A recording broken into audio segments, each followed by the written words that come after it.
ng malikas ko. Nya diha si kong pakumpisal, diha Santo Rosario, murag mafamiliar na to nako iyang tingog.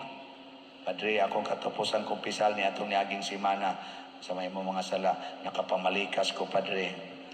Ako na sang matimanan, inigingon sa bendisyon niya ako, Padre, ako na, mauna sa ning tingogay. Bendisyon niya ako, Padre, kaya ako nakasala. Ang katapusan akong pangumpisal, Padre, usa na kasimana ang milabay kung sa may mga sala. Padre, nakapamalikas ko, Padre.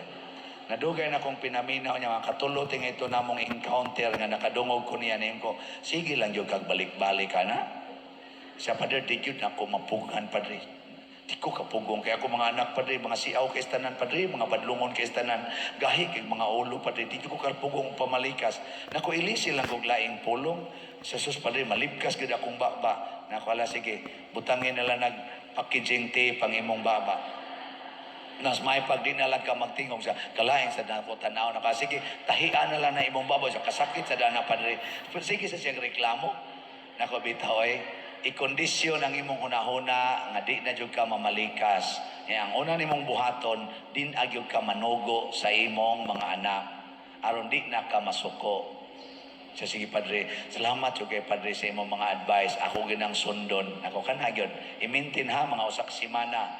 Di jud ka mamalikas. Nya ayaw yung panugo. Aron dili ka makapamalikas. So, sige, Padre. Nya pagdayon na akong hatag yung absolusyon. Apo human akong hatag absolusyon barog na siya niya. Kanang Santo Rosario, di ba sikit man kayo na ang pultahan sa gawas. Ya, ang ablian na padomas gawas. So pag igot sa iyang iludhan, pag igot dito ko sa pultahan kay mo mugawas na siya, iablihan man des taga dito sulod. Pag ana nahasarasa siya, pisti ba yaw? Ako ana. Nakadungog yung kuwa. Nakuna, mao pa kay pagsaad, kaabot 1 minute, pisti na yun. Ngayon, wa lagi in taon makondisyon ng una-una. Na lagi sa lahutay. Mo na kamo ni isas kamot ka na. Isas kamot kay mo subay mo dad. Ambot lang.